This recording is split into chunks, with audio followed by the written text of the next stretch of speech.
Magandang umaga mga karisiklo. Mayroon na naman po tayong ayusin isang radyo. Ito siya. Panasonic. No power. Ayan, nakasaksak na siya. Oh, wala.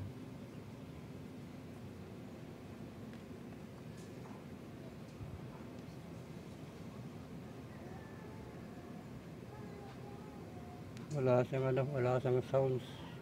Wala siyang indicator light. Pero umiilaw yung ilaw niya. Ayun. Okay, buksan ko muna to. Bago ko pala simulan itong ayusin ay nais ko muna magpasalamat sa mga subscriber ng Resiklo Repair tsaka viewers. Nag-like, nag-share, nag-comment. Maraming salamat sa inyo lahat. Okay, pakita ko na sa inyo pagbukas na. So ito mga karsiklo, nabuksan ko na yung radyo na to. Ang wala naman ako nakita ko kakaibang sira. Baka dito lang ng mga lost connection. Okay, hanapin ko muna yung sira nito bago ko pakita sa inyo. Hanapin ko muna yung salarin. Ito mga karisiklo, na-trace natin ang sira nitong radyo na to. Ano lang talaga sa lost connection. Mga hinangin. Ayan, nakasaksak siya. Oh. Tapos to, ma-under na siya.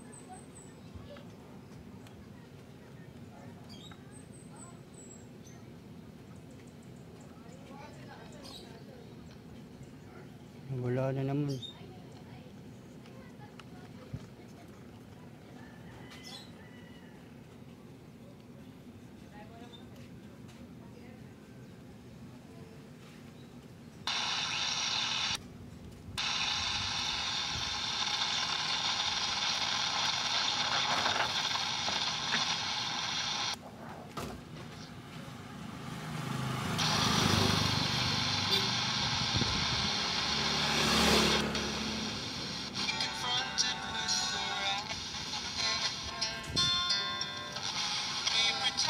Naandar siya. Okay na siya mga karsiklo. Maandar na siya. Naglolos lang talaga. Okay. Ibalik ko na siya sa pagkakabuo. Tatakip po lang siya. Okay. Ito mga karsiklo. Naikabit ko na yung takip ng radyo. Ito na. Ang ginawa lang natin dito ay hininang yung mga nag-lost connection, tapos naglagay ako ng panibagong battery ito kasi itong battery niya hindi na siya nag-charge, wala ng laman, kaya yan, naglagay ako ng bagong battery, tapos okay na siya. Ayan.